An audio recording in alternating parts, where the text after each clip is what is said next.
स्वागत है आप सभी का हमारे YouTube चैनल में। और आज हम पढ़ने वाले हैं चैप्टर 2 सिविक्स से the president and the vice president. सबसे पहला क्वेश्चन है शॉर्ट आंसर क्वेश्चंस में, who is the head of state in the union of India. State का हेड कौन है भारत संघ के अंदर। ठीक है, the president is the head of state that is chief executive in the union of India. यानी कि भारत संघ के अंदर जो प्रेसिडेंट है, हमारे राष्ट्रपति हैं, वो चीफ एग्जीक्यूटिव कह सकते हो या head of state. Chief executive का मतलब होता है मुख्य कार्यकारी। Who administers oath of office to the president. तो यहाँ पे कह रहा है कि कौन जो है शपथ ग्रहण करवाता है प्रेसिडेंट को ऑफिस के लिए। तो chief justice of India administers the oath of office to the president. तो चीफ जस्टिस है जहाँ पे जो शपथ दिलाते हैं प्रेसिडेंट को। What is the term of office of the president of India. कितना कार्यकाल है प्रेसिडेंट का, राष्ट्रपति का। तो राष्ट्रपति holds office for a term of 5 year and is eligible for reelection. और दोबारा नियुक्ति के लिए भी वो जो है एलिजिबल है। What do we call the official process by which a president may be removed from office. तो उस ऑफिशियल प्रोसेस को, उस तरीके को क्या बोला जाता है जिससे कि प्रेसिडेंट को, राष्ट्रपति को उसके पद से या फिर उसके ऑफिस से कह सकते हो हटाया जाता है। तो यहाँ पे the official process by which president who has violated the constitution, violated मतलब उल्लंघन किया है संविधान का किसी तरीके से, तो उनको इज रिमूव्ड फ्रॉम ऑफिस, उनको ऑफिस से हटाया जाता है, पद से हटाया जाता है, इज नोन एज इम्पीचमेंट। इसका नाम है इम्पीचमेंट का मतलब होता है अभियोग या दोषारोपण। ये वो तरीका है जिससे कि राष्ट्रपति को उसके पद से हटाया जाता है। How can the president Venkat his house. President जो है, राष्ट्रपति कैसे अपना ऑफिस ये जो है कि ऑफिस खाली कर सकता है। अंडर द फॉलोइंग सर्कमस्टांसेस, इन परिस्थितियों में, निम्नलिखित परिस्थितियों में, the office of the president falls vacant, जो राष्ट्रपति का ऑफिस है वो खाली हो जाएगा, and it is officiated by the vice president. और ऐसे टाइम में फिर ऑफिशिएट कौन करेगा, ऑफिशिएट का मतलब है जो कर्तव्य है वो कौन पूरा करेगा, वाइस प्रेसिडेंट पूरा करेंगे। In case of death of the president his office falls vacant. अगर किसी कारणवश मृत्यु हो जाती है राष्ट्रपति की तो उनका ऑफिस खाली हो जाता है। If the president tenders his resignation due to the personal reason, अगर स्वेच्छा अगर जो है कि अपने तरफ से अगर किसी तरह से वो क्या करें, इस्तीफा दे दे पर्सनल रीजन की वजह से, कुछ निजी कारणों की वजह से। टेंडर का मतलब होता है पेश करना। अगर पेश करते हैं अपना इस्तीफा तो भी खाली हो जाती है उनकी सीट, उनका ऑफिस, उनका पद।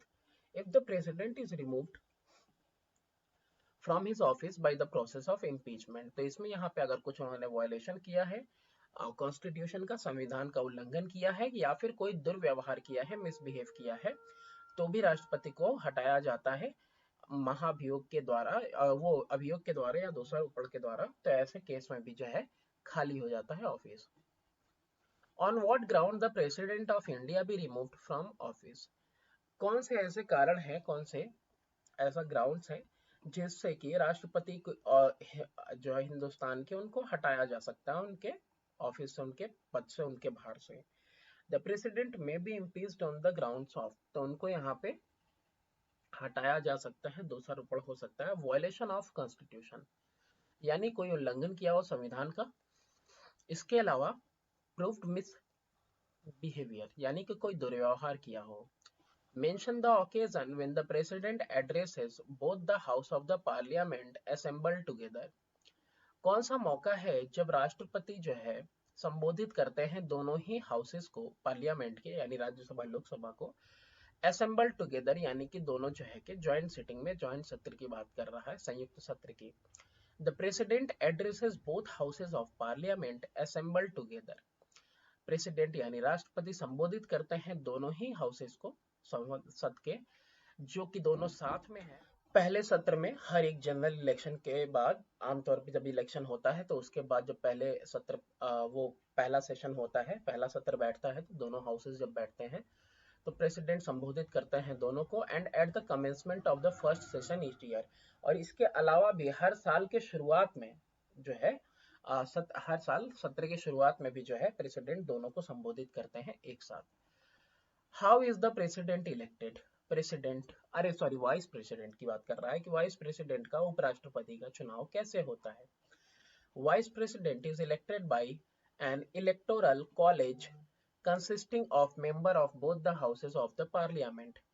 इलेक्टोरल कॉलेज का मतलब क्या होता है? तो इलेक्टोरल कॉलेज का मतलब होता है निर्वाचक मंडल। एक निर्वाचक मंडल होता है जिसमें मेंबर सदस्य होते हैं दोनों हाउसेस के, राज्यसभा लोकसभा के। The election is done on basis of proportional representation with single transferable vote system. तो जो यहाँ पे चुनाव होता है वो जो है कि अनुपात के हिसाब से होता है कि कितना अनुपात में जो है कि प्रतिनिधि है, रिप्रेजेंटेशन है, with a single transferable vote. तो एकल सक्रिय मत इसका हम लोगों ने देखा था, तो इसको आप इंग्लिश में ही समझ लो कि एक सिंगल ट्रांसफरेबल वोट सिस्टम होता है।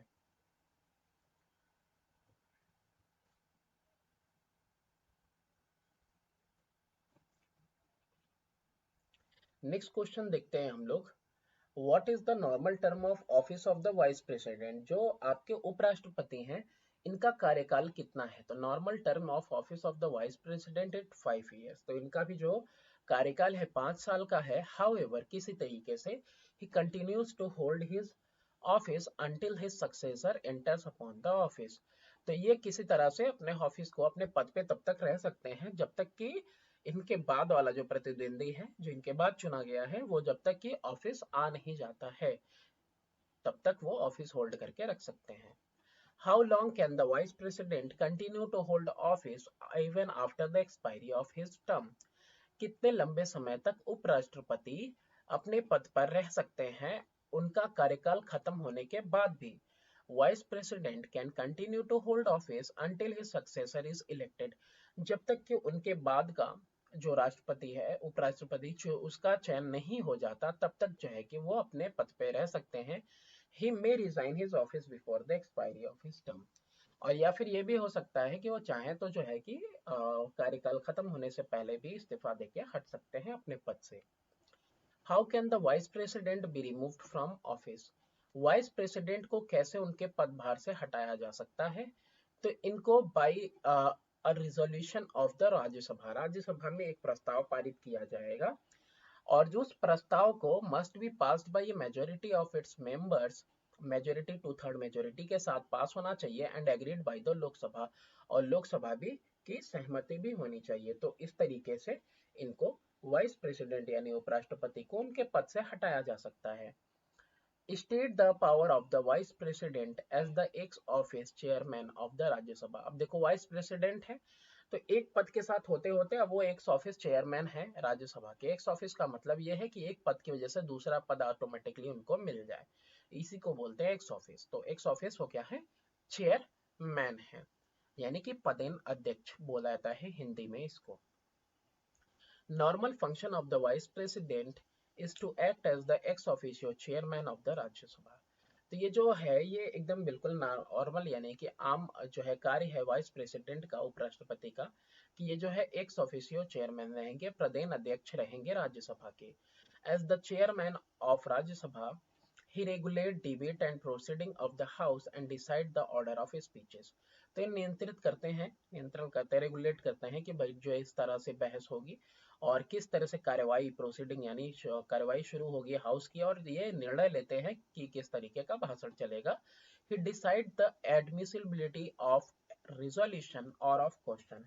तो ये निर्णय लेते हैं कि भाई किस तरह का प्रस्ताव या किस तरह के सवाल जो है कि रखे जाएंगे सदन के अंदर। He may suspend or adjourn the business of the house in case of grave disorder।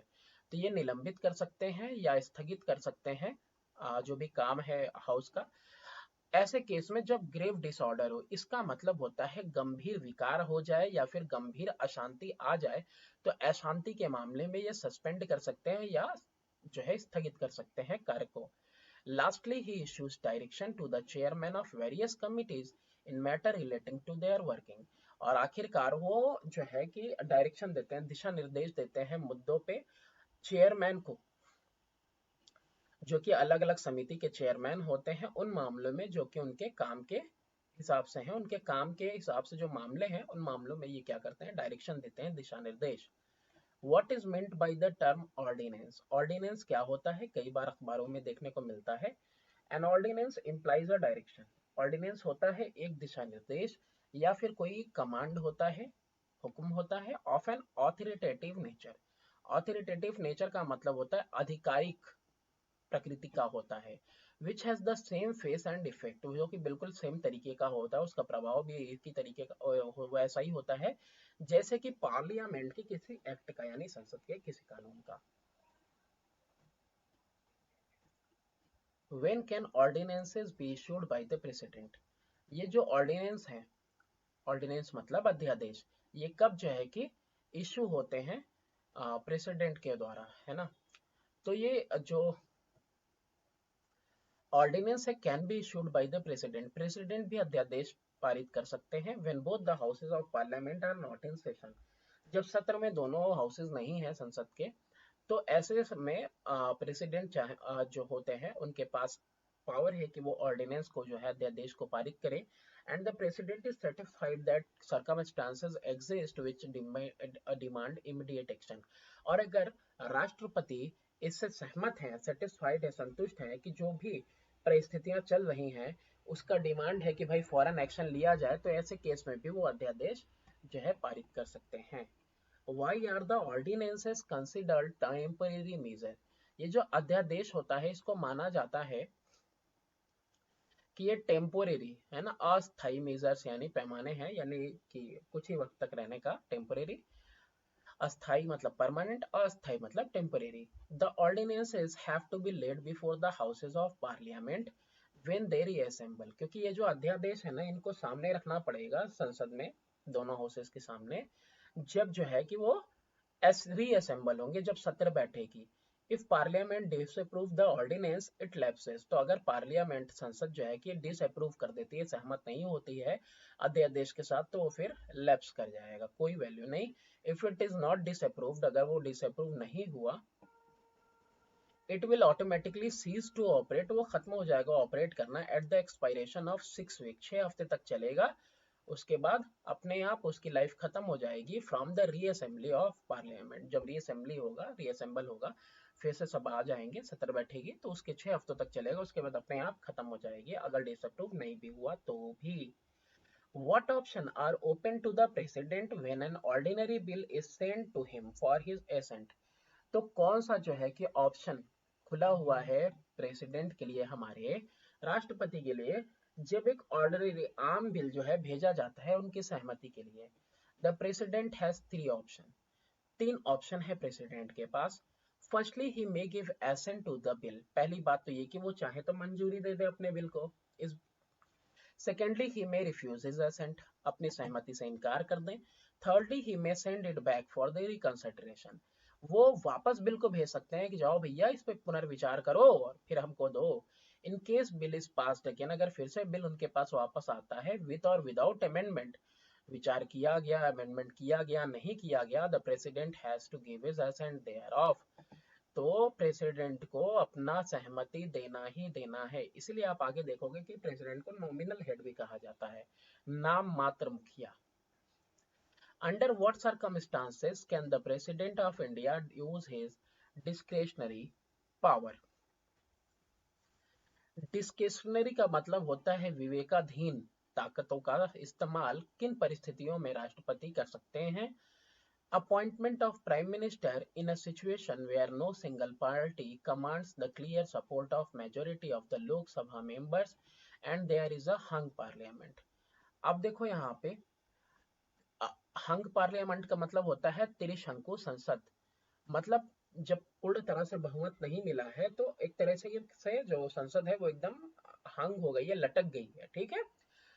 तो प्राइम मिनिस्टर के अपॉइंटमेंट पे, नियुक्ति पे वो इस पावर का इस्तेमाल कर सकते हैं जब कोई भी एक पार्टी जो है कि पूरी तरह से मेजोरिटी में नहीं है ना, लोकसभा के सदस्यों में जो है, और सदस्य और जो संसद है बिल्कुल लटक गया है। तो ऐसे केस में नियुक्ति में प्राइम मिनिस्टर के वो अपना डिस्क्रिशनरी पावर का इस्तेमाल कर सकते हैं। This is because the president can not appoint the new prime minister on advice of the outgoing prime minister who may have lost the election or support of the house। ऐसा इसलिए भी है क्योंकि प्रेसिडेंट अपॉइंट नहीं कर सकते, नियुक्त नहीं कर सकते नए प्रधानमंत्री को महज सलाह लेके, जो प्राइम मिनिस्टर मतलब जिसका कार्यकाल खत्म हो चुका है, जो जाने वाला है, उसके साथ सलाह लेके, या फिर जो है कि वो इलेक्शन हार गया है, या फिर जो है सपोर्ट हाउस का हार गया है। Appointment of prime minister in case of certain death, तो नियुक्ति में प्राइम मिनिस्टर के अगर प्रधानमंत्री की मृत्यु हो गई है किसी कारणवश, तो उसके नियुक्ति में जो है सडन डेथ की वजह से ये अपना डिस्क्रिशनरी पावर इस्तेमाल कर सकते हैं। When the ruling party who has lost majority support in the Lok Sabha or when a vote of no confidence may have been passed against it, जब कोई रूलिंग पार्टी जो है कि अपना मेजोरिटी खो चुकी है, मेजोरिटी सपोर्ट खो चुकी है लोकसभा के अंदर, या फिर एक जो है कि वोट हो चुका है अविश्वास प्रस्ताव का, नो कॉन्फिडेंस का, जो कि पास हो गया है अगेंस्ट इट मतलब रूलिंग पार्टी के, recommends to the president to dissolve the Lok Sabha. तो रिकमेंड होता है राष्ट्रपति को कि वो जो है भंग करते हैं जो है लोकसभा को। Then it is at the discretion of president, तो ये विवेक पे होता है, प्रेसिडेंट की बुद्धि पे होता है, टू आइदर डिसॉल्व, या तो चाहे भंग कर दें द हाउस और ask another party to prove its majority on the floor of the houses, या फिर जो है कि या तो भंग कर दें, स्थगित कर दें, वो पूरी तरह से भंग कर दें हाउस को, या फिर जो है किसी और पार्टी से कह दें कि भाई तुम अपना मेजोरिटी प्रूव करो। The president can dismiss ministers in case of council of minister loses the confidence of the house but refuses to resign। President क्या कर सकते हैं, राष्ट्रपति डिसमिस कर सकते हैं सारे मंत्रियों को इन केस ऑफ, जब मंत्री परिषद जो है काउंसिल ऑफ मिनिस्टर लूज कर गया है अपना कॉन्फिडेंस, यानी कि अविश्वास प्रस्ताव आ गया है उनके प्रति हाउस में, और लेकिन फिर भी वो रिफ्यूज कर रहे हैं, रिजाइन करने से, इस्तीफा देने से मना कर रहे हैं, इनकार कर रहे हैं, तो ऐसे केस में प्रेसिडेंट उनको डिसमिस कर सकता है। तो ये है उनकी discretionary power. Mention 3 type of emergencies for the constitution makes provision for, तो तीन तरह की जो है कि इमरजेंसीज हैं, आपातकालीन स्थितियां हैं जिसके लिए संविधान ने प्रावधान बनाए हैं। एक है नेशनल इमरजेंसी, कॉन्स्टिट्यूशनल इमरजेंसी, और एक है financial emergency. Mention two important function of the vice president, उपराष्ट्रपति का जो है मुख्य कार्य बताना है। Vice president of the Indian union, भारतीय संघ, सही है, act as the ex officio chairman of Rajya Sabha, ये एक्स ऑफिशियो चेयरमैन भी हैं राज्यसभा के पदेन अध्यक्ष। ही ऑफिशिएट एज प्रेसिडेंट, ये ऑफिशिएट करते हैं, प्रेसिडेंट की तरह कार्य करते हैं, कार्यभार संभालते हैं प्रेसिडेंट का। ऑफिशिएट का मतलब होता है कर्तव्य, प्रेसिडेंट का करते हैं। When the latter is unable to discharge his duties, जब जो है प्रेसिडेंट अपना जो है कर्तव्य पूरा नहीं कर पा रहे हैं, ओइंग टू इलनेस, बीमार वगैरह हो गए हैं, या एब्सेंस है फ्रॉम कंट्री, यानी देश से कहीं बाहर गए हुए हैं। What is meant by the term ordinance, ordinance यानी कि अध्यादेश का मतलब क्या होता है, पहले भी हम लोग देख चुके हैं। तो an ordinance implies a direction, ordinance क्या है, एक अध्यादेश में एक डायरेक्शन होता है, कमांड, एक हुक्म होता है, या है जो कि ऑथोरिटेटिव नेचर का होता है, आधिकारिक प्रकृति का होता है। which has the same face and effect as an act of parliament, जिस तरह से संसद में कानून पारित होता है और जैसा उसकी वैल्यू होती है, उसका प्रभाव होता है, बिल्कुल उसी वैल्यू और उसी प्रभाव का जो है ये आपका ऑर्डिनेंस भी होता है, अध्यादेश। What are the qualification which an individual possesses to be elected as vice president? तो यहाँ पे आपसे पूछ रहा है योग्यता, है ना, क्या योग्यता है किसी एक व्यक्ति के लिए कि वो इलेक्ट हो वाइस प्रेसिडेंट के लिए। He must be the citizen of India, वो सबसे पहली बात तो भारत का नागरिक हो। He must be not less than 35 years of age, 35 साल से कम उम्र का ना हो। He must be qualified for election as a member of the Rajya Sabha, वो क्वालिफाई होना चाहिए चुनाव के लिए as a member of Rajya Sabha के सदस्यता के लिए क्वालिफाई होना चाहिए। He should not hold any office of profit under the government of India और the government of any state. अब यहाँ पे ऑफिस ऑफ प्रॉफिट का मतलब होता है कोई कार्यालय या कोई लाभ का पद पे वो ना हो पहले से गवर्नमेंट के अंडर में, ठीक है, या फिर किसी जो है कि वो स्टेट गवर्नमेंट के अंडर में। Mention the qualification necessary for election as president of India. क्या योग्यताएं हैं जो कि जरूरी हैं, है ना, चयन होने के लिए प्रेसिडेंट ऑफ इंडिया के लिए।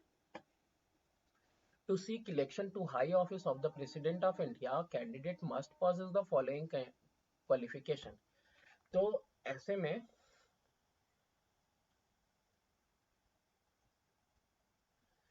में जो है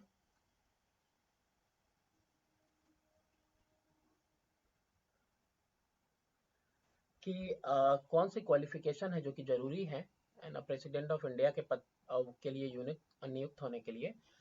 तो ही must be a citizen of India, है ना, उम्मीदवार होने के लिए। तो कैंडिडेट का मतलब होता है उम्मीदवार, तो उसको सिटीजन होना चाहिए इंडिया का। He must have completed 35 year age, 35 साल उसकी उम्र पूरी हो चुकी हो। He must be qualified to become a member of Lok Sabha, Lok Sabha की सदस्यता पाने के योग्य होना चाहिए। He should not hold any office of profit under the central और स्टेट गवर्नमेंट, किसी सरकार के अंडर में उसको किसी कार्यालय पे या किसी जो है कि लाभ पद पे नहीं होना चाहिए। He should not be pronounced offender under the law of the land, यानी कि वो जो है कि कोई अपराधी जो है कि घोषित नहीं होना चाहिए, है ना, लॉ ऑफ द लैंड यानी कि भूमि कानून में कोई अपराधी किसी तरह का वो नहीं होना चाहिए। अब बात करते हैं, ये सेकंड है, आई आई होना चाहिए, 1-1 है।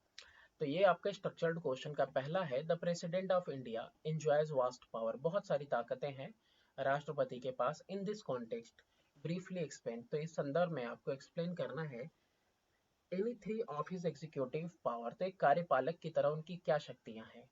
तो उनका जो एग्जीक्यूटिव पावर है वो ये है, the constitution opines that executive power of the union shall be vested in the president. तो संविधान क्या है इस मत पे है, यानी संविधान के मत ये है कि जो कार्य शक्तियां हैं संघ की वो राष्ट्रपति के हाथ में होनी चाहिए।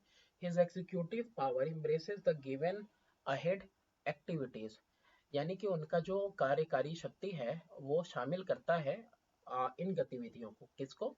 Head of the union administration, वो मुखिया है यूनियन एडमिनिस्ट्रेशन का, यानी कि प्रशासनिक संघ का, ठीक है।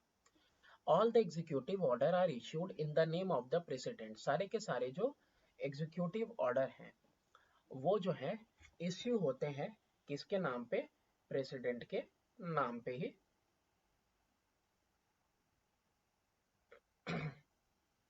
प्रेसिडेंट के नाम से ही होते हैं, ठीक है। अधिशासी आदेश कहते हैं या फिर कार्यपालक आदेश एग्जीक्यूटिव ऑर्डर को कहा जाता है। Formation of council of minister, तो मंत्री परिषद बनाने में he summons the leader of the majority party, जो पार्टी जीती है जो मेजोरिटी में है उसको ये सम्मन करते हैं, मतलब बुलावा देते हैं, बुलाते हैं पार्लियामेंट के अंदर टू फॉर्म द गवर्नमेंट, की आइए अपनी सरकार बनाइए। And on the advice of the leader of the government, सरकार में जो लोग हैं उनके एडवाइस पे यानी कि प्राइम मिनिस्टर के एडवाइस पे ही अपॉइंट्स अदर मिनिस्टर, दूसरे मंत्रियों की नियुक्ति की जाती है। Again it is the duty of the prime minister, ये कर्तव्य है प्रधानमंत्री का, टू कम्युनिकेट ऑल डिसीजन, की जो है कि वो कम्युनिकेट करें सारे के सारे डिसीजन पे, निर्णयों पे, है ना, काउंसिल ऑफ मिनिस्टर के सारे निर्णयों पे वो जो है कम्युनिकेट करेंगे टू द प्रेसिडेंट, प्रेसिडेंट को, राष्ट्रपति को। Appointment and removal of high officials, यानी बड़े बड़े हाई ऑफिशियल्स, बड़े आधिकारिक पद पे नियुक्ति। प्रेसिडेंट ऑफ इंडिया जो राष्ट्रपति हैं अपने हिंदुस्तान के, appoint the attorney general of India, तो इनको ये नियुक्ति करते हैं ये। जजेस of the supreme court and the state high court, यानी राज्य के जो हाई कोर्ट के जज हैं और इसके अलावा सुप्रीम कोर्ट के, उनको ambassador and other diplomatic representative, diplomatic कूटनीति वाले जो प्रतिनिधि हैं उनका, ऑफ इंडिया अब्रॉड, जो बाहर के लिए चुने जाते हैं। He also appoint the member of finance commission, UPSC and chief election commissioner, तो यहाँ पे जो है कि फाइनेंस कमीशन के सदस्यों का भी चयन करते हैं यूपीएससी का, और जो है कि चीफ इलेक्शन कमिश्नर का भी ये चयन यही करते हैं। Beside he has the power is besides का मतलब इसके अलावा he has the power to remove his minister and other top official। तो वो चाहे तो जो है कि अपने मंत्रियों को हटा भी सकते हैं, और जो टॉप ऑफिशियल्स हैं यानी कि ऊपरी पद पे जो लोग हैं उनको भी हटाया जा सकता है इनके द्वारा। एडमिनिस्ट्रेशन ऑफ यूनियन टेरिटरीज, यहाँ पे डॉट होना चाहिए। तो कैसे प्रशासन होगा यूनियन और वो जो है कि क्षेत्र संघ का। President act through an administrator, ये जो प्रेसिडेंट है राष्ट्रपति, ये एक्ट करते हैं कि एडमिनिस्ट्रेटर के थ्रू अपॉइंटमेंट बाय हिम, यानी ये जो एडमिनिस्ट्रेटर होगा ये व्यक्ति जो है अपॉइंट करेंगे प्रेसिडेंट, और इसी के जो है कि थ्रू ये का जो है एक्ट करेंगे with such designation as he may specify. वो ऐसा जो डिजिग्नेशन वगैरह उसको दे सकते हैं, पद दे सकते हैं, पदभार, और जिसके हिसाब से वो एक्ट करेंगे। Control over the state government, राज्य सरकार पे नियंत्रण। तो union government give necessary direction to a state. तो जो संघ सरकार है ना वो जो है कि जरूरी दिशा निर्देश दे सकती है राज्य को। ड्यूरिंग प्रेसिडेंट रूल, जब प्रेसिडेंट रूल चल रहा हो तो control of union government over state is complete. तो उस समय जो है कि जो संघ सरकार है यानी सेंट्रल गवर्नमेंट है वो पूरी तरह से हावी रहती है किसके ऊपर, स्टेट गवर्नमेंट पे, यानी डोमिनेट करती है राज्य सरकार पे। Any three of his legislative power, तो विधायी शक्तियां कौन कौन सी हैं लेजिस्लेटिव पावर को वो देखते हैं हम लोग। The president is the integral part of the parliament, तो ये एक ऐसा हिस्सा है जो अपने राष्ट्रपति इंटीग्रल पार्ट है यानी पार्लियामेंट का एक हिस्सा है ये, इंटीग्रल अंदर का। Thus he summon and prorogue the session of the parliament and may dissolve the Lok Sabha before the expiry of its normal term on the advice of the prime minister. तो यहाँ पे कह रहा है कि ये बुला सकते हैं या फिर प्रोरोग कर सकते हैं या टाल सकते हैं सत्र पार्लियामेंट का, और डिसॉल्व कर सकते हैं लोकसभा को, जो लोकसभा है उसको भंग कर सकते हैं बिफोर द एक्सपायरी, उसका कार्यकाल खत्म होने से पहले। किसके एडवाइस पे, सलाह पे, प्राइम मिनिस्टर की सलाह पे। The power to summon parliament is subject to condition that 6 month shall not intervene between the two session. तो ये जो पावर है समन करने का पार्लियामेंट को, वो तब है, ये तब का विषय है जब ऐसा स्थिति हो कि 6 महीने जो है कि न बीते, वो जो है कि बीते ना हो, इंटरवेन ना हुए हो दो सत्र के बीच में। Against Rajya Sabha being a permanent house, तो राज्यसभा जो है कि परमानेंट हाउस है।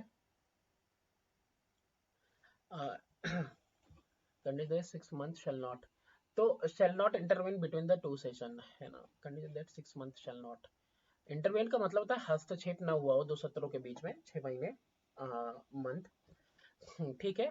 ये परमानेंट हाउस है इसीलिए ये पूरी तरह से डिसोल्यूट नहीं होता है, राज्यसभा है ना परमानेंट हाउस है तो इसलिए पूरी तरह भंग नहीं होता है। तो president addresses both houses of the parliament at the first session after each general election and at the commencement of the first session each year। जो अपने प्रधानमंत्री वो सॉरी राष्ट्रपति हैं वो संबोधित करते हैं दोनों ही हाउसेस को संसद के पहले सत्र में हर एक आम इलेक्शन के बाद, और या फिर शुरुआत में हर जो है कि सत्र के शुरू में हर साल जब सत्र का शुरुआत होता है तो उस समय। इन हिज एड्रेस, अपने एड्रेस में the president outlines the national and international policies of his government. तो अपनी सरकार का जो है कि वो संबोधित करते हैं अपनी सरकार की आउटलाइंस है ना, राष्ट्रीय और जो है कि अंतर्राष्ट्रीय नीतियों के बारे में वो जो है कि बताते हैं, एड्रेस करते हैं। बिसाइड्स, इसके अलावा the president is empowered to address either house of their sitting at any time. इसके अलावा प्रेसिडेंट के पास ये शक्ति है कि वो संबोधित कर सकते हैं किसी भी हाउस को या फिर उनका जो है कि संयुक्त सत्र भी किसी समय। He may also send messages to either of the house of parliament। वो कोई भी जो है कि मैसेज वगैरह सेंड कर सकते हैं दोनों में से किसी हाउस को। A bill becomes a law only after the assent of the president. जब तक जो है प्रेसिडेंट की सहमति नहीं होगी तब तक कोई बिल लॉ नहीं बनेगा।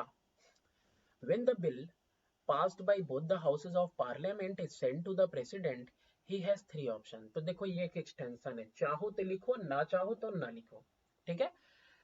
तो जब एक बिल भेजा जाता है संसद के अंदर ये दोनों हाउसेस से पास होके राष्ट्रपति को, राष्ट्रपति के पास 3 ऑप्शन है, ये चाहे तो अपनी सहमति दे दें, ये चाहे तो रिफ्यूज कर दें, असहमत हो जाए, या फिर ये चाहे तो फिर पुनर्विचार के लिए वापस भेज दें।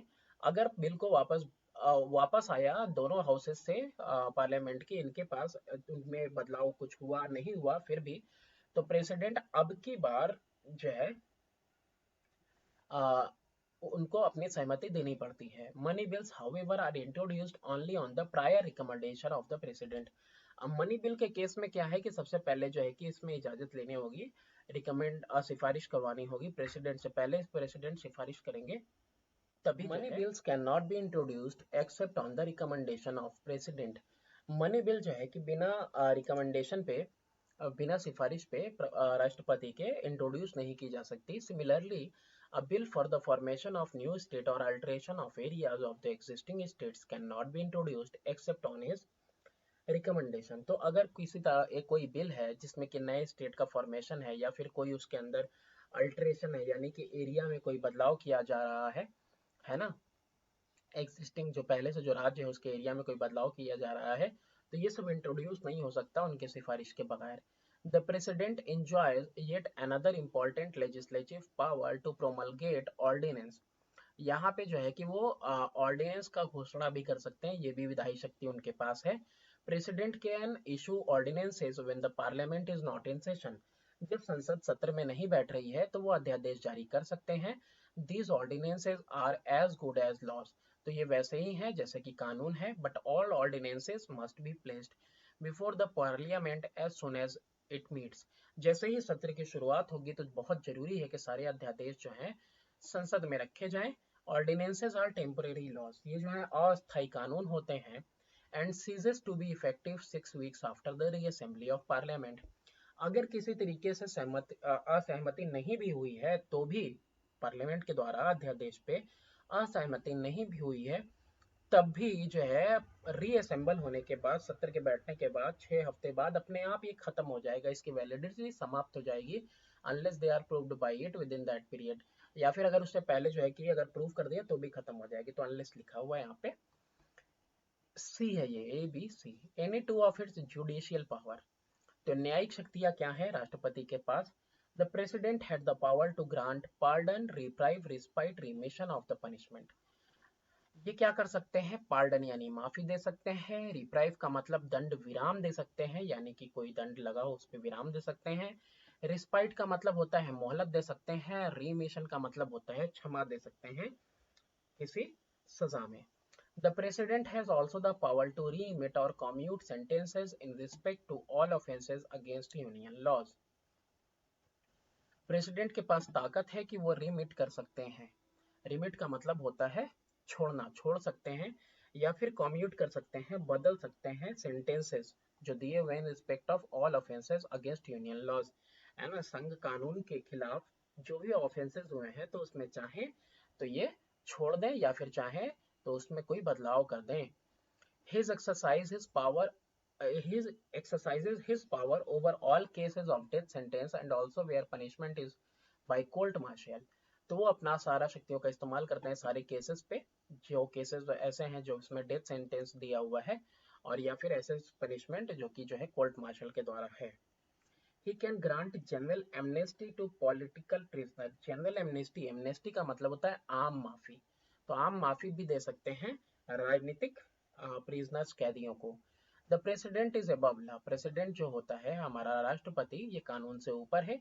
ही can not be tried in any court. किसी कोर्ट में इसको आप ट्राई नहीं कर सकते। And can not be arrested. इसको आप अरेस्ट भी नहीं कर सकते। However a civil suit, एक नागरिक मुकदमा दाखिल कर सकते हैं against him on giving him, और उसके लिए भी उनको एक प्रायर नोटिस देना होगा 2 मंथ का।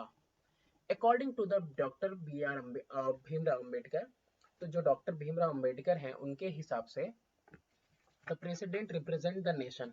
राष्ट्र को वो जो है कि रिप्रेजेंट तो करता है, ठीक है, प्रतिनिधित्व तो करता है इसका, लेकिन जो है but does not rule as rule the nation, लेकिन इसका कोई रूल नहीं है, राज नहीं करता ये राष्ट्र के ऊपर। इन this context answer the following.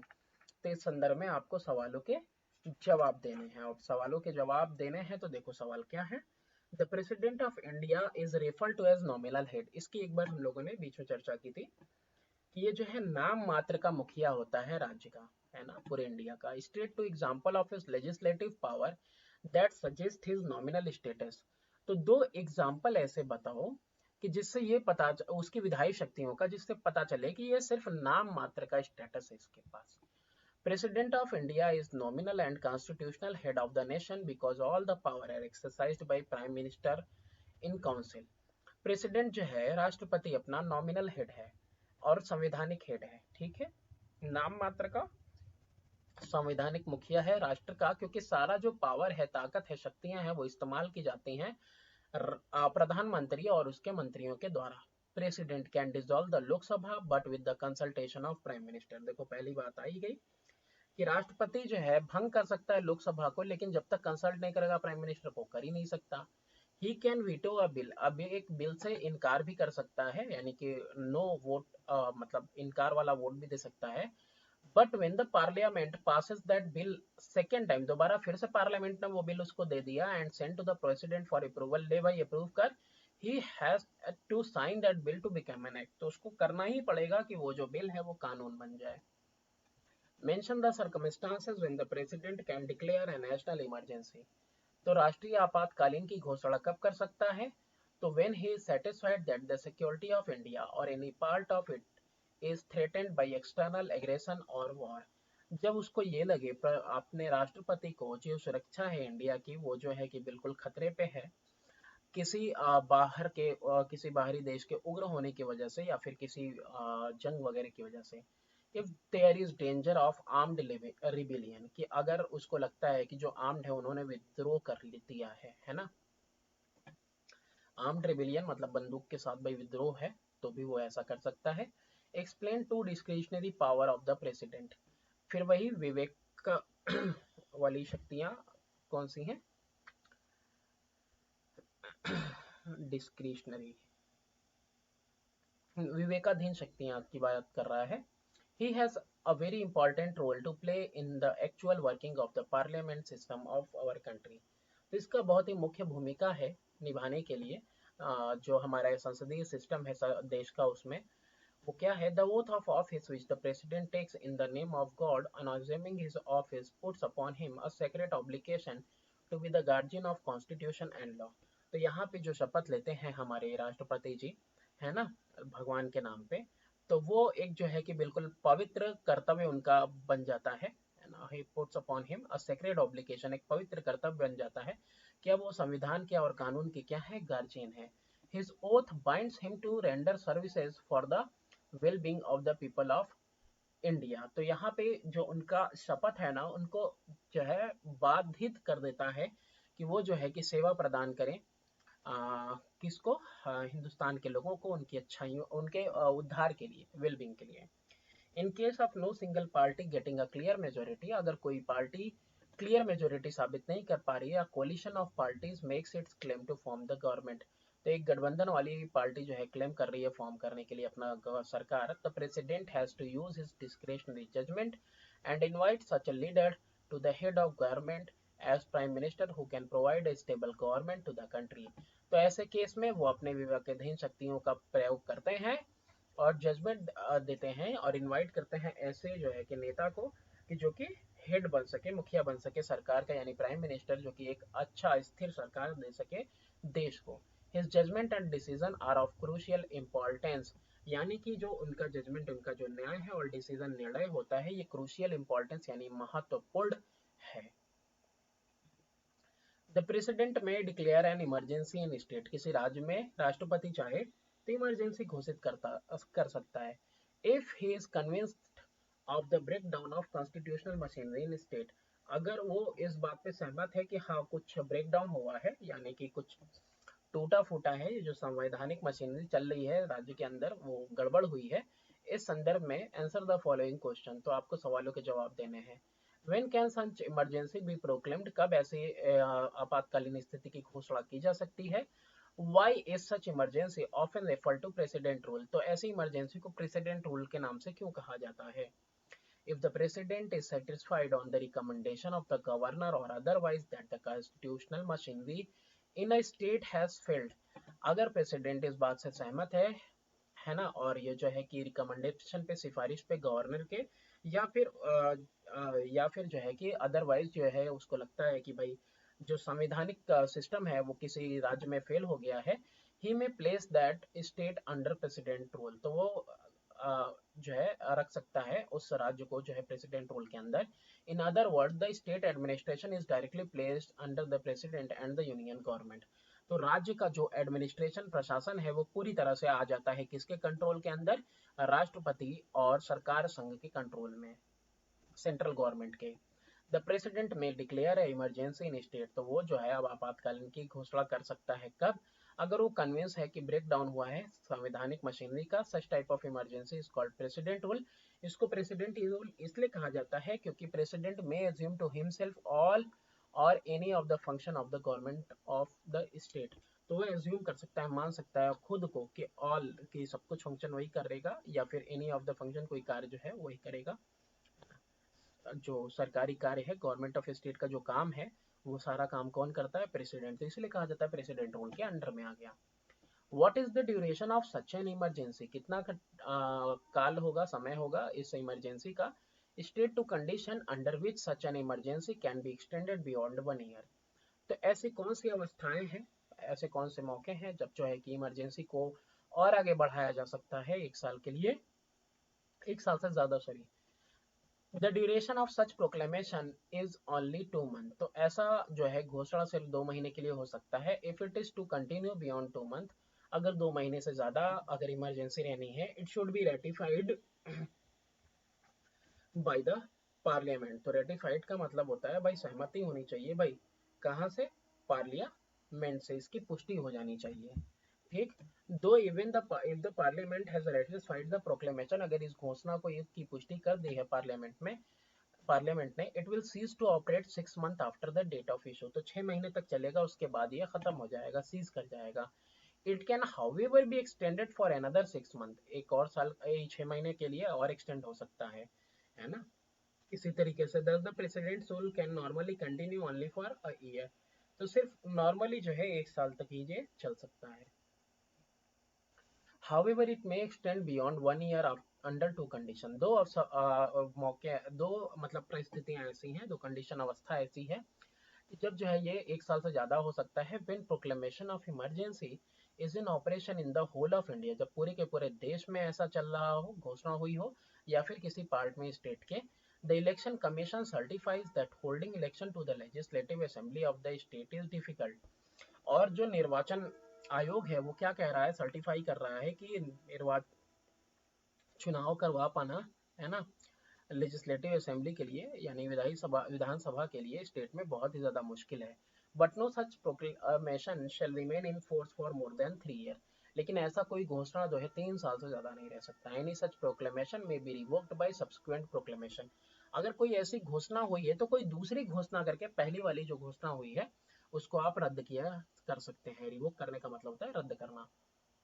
State the effect of emergency on the administration of state, तो जो आपातकालीन स्थिति है इसके, इसका क्या प्रभाव होता है प्रशासन पे, राज्य के। तो consequences of imposition of emergency on the administration और president rule are as follows, तो देखो क्या consequences हैं, क्या प्रभाव होते हैं जब लादा जाता है, इम्पोज किया जाता है भाई इमरजेंसी, आपातकालीन स्थिति एडमिनिस्ट्रेशन के ऊपर, है ना, या फिर प्रेसिडेंट रूल पे, तो क्या है।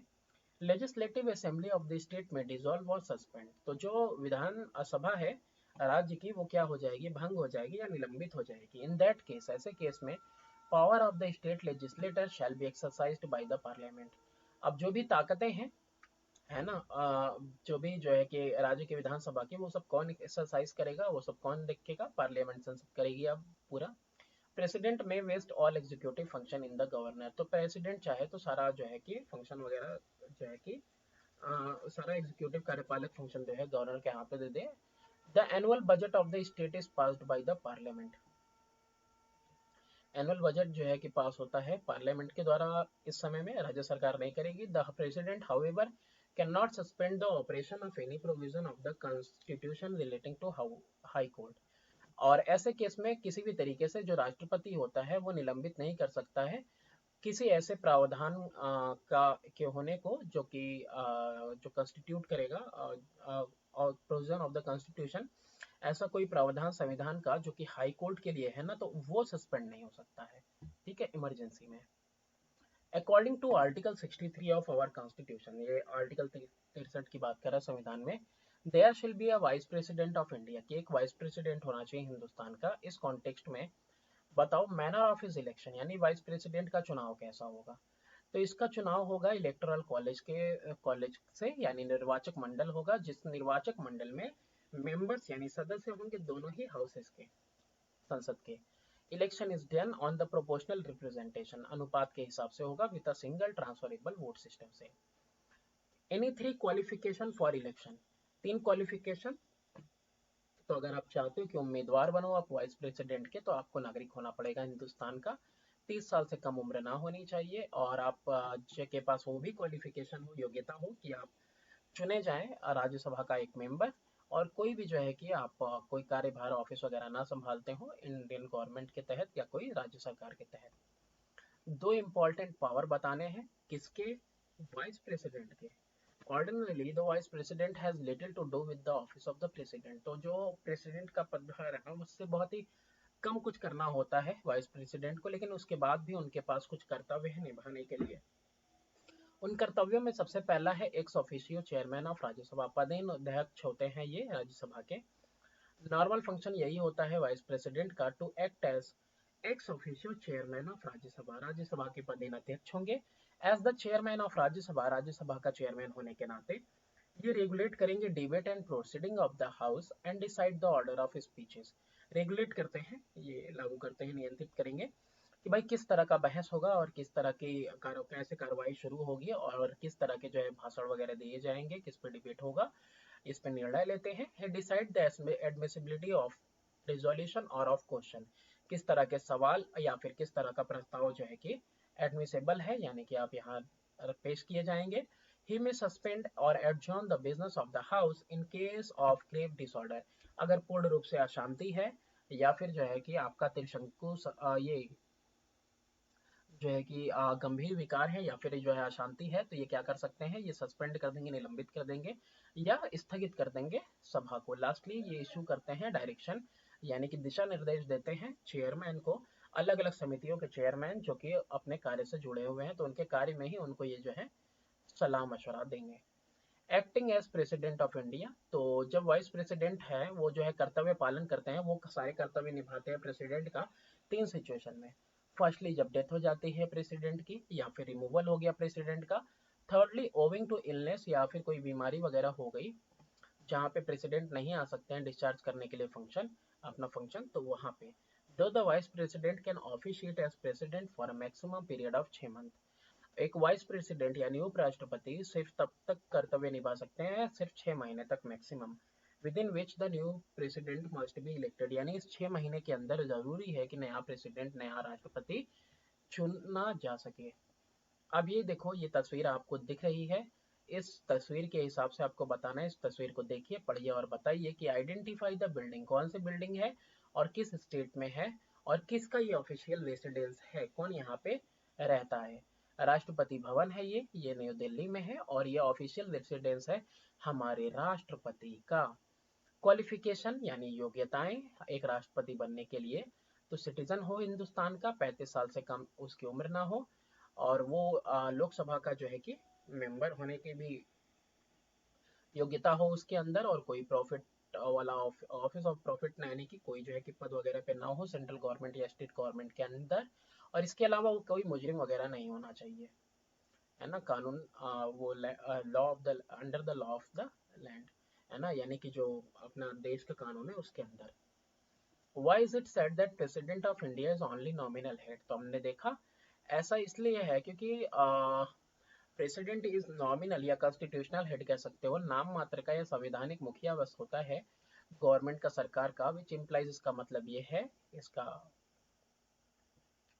That enormous power linked with his name are in fact enjoyed by the prime minister, तो जो भी जो है पावर वगैरह है ना वो कैसे एंजॉय करता है प्राइम मिनिस्टर, और उसका मंत्री परिषद करते हैं, which come from the parliament, जो कि संसद से आता है, and are answerable to the parliament collectively, और वो answerable है, अकाउंटेबल है किसके लिए, पार्लियामेंट के लिए, संसद के लिए collectively. Thus it is the prime minister and the council of minister. ये आपका प्रधानमंत्री है और उसके मंत्री परिषद हैं जो एडवाइस करते हैं प्रेसिडेंट को, विच एडवाइस द प्रेसिडेंट, सलाह देते हैं on exercise of his function, की किस तरह से आपको फंक्शन करना है। The president is bound by the constitution, संवैधानिक रूप से वो बाधित है अपना राष्ट्रपति to accept the advice of council of minister, की काउंसिल ऑफ मिनिस्टर यानी मंत्री परिषद जो भी कह रहे हैं ये उसको मानना ही पड़ेगा। तो this is the end of this video. Please do subscribe and share my channel. और ये ज्यादा लंबे आंसर्स हैं तो आप चाहो तो जो आप इसमें कुछ कम भी कर सकते हो, कई जगह पे 2 पॉइंट है तो 4 लिखा हुआ है, बट एक्चुअली आपको इतना देखोगे आप तो आपको क्वेश्चन